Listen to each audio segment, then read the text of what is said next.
kati obufuzi bw'ekizikiza rules by evil. bufuga na bubi. Rules by evil. Bufuga na bubi. So the darkness brings evil.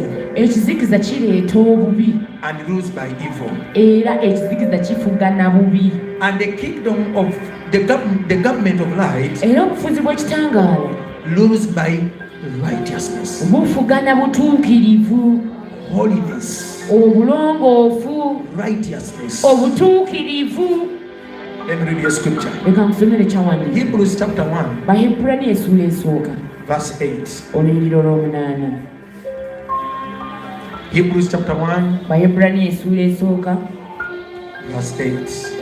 Oluyiriro olw'omunaana. Hebrews chapter 1. Bahebulani essuula esooka. Verse 8.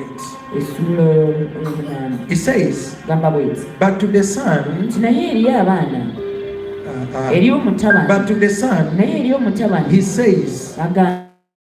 Your throne, tina mulondo, O God, ayi Mukama, O God, ayi Mukama, God, not Lord. Your throne, O God, na mulondo yo ayi Katonda, is forever and ever, ya mirembe na mirembe, a scepter of righteousness, omugongo obutuukirivu, is a scepter of your kingdom. gwe mugongo obutuukirivu obwakabaka bwo. You see, he's speaking about Jesus. Ayogera ku Yesu. And he says, agamba, your throne, O God. tina mulondo yo ayi Katonda. So in other words, when we speak about thrones, we are speaking about government. twogera ku bufuzi. Are you following me? Are you following me? We are speaking about government. So he says your government, O God, is forever and ever. Jesus, your government is forever and ever. And it is a scepter of righteousness. Is the scepter of your is a scepter of your kingdom. So in other words, a scepter is it means authority. It's rulership. A scepter means rulership. So in other words, he says your scepter. So in other words, your rulership, your leadership, your king, your authority is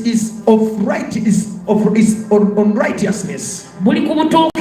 Is a scepter of righteousness. So God rules, Jesus rules on righteousness. So look here. It means the government of Jesus is ruled by righteousness. Are we together? Are we together? Verse 9 says, you have loved righteousness and hated lawlessness. So manai.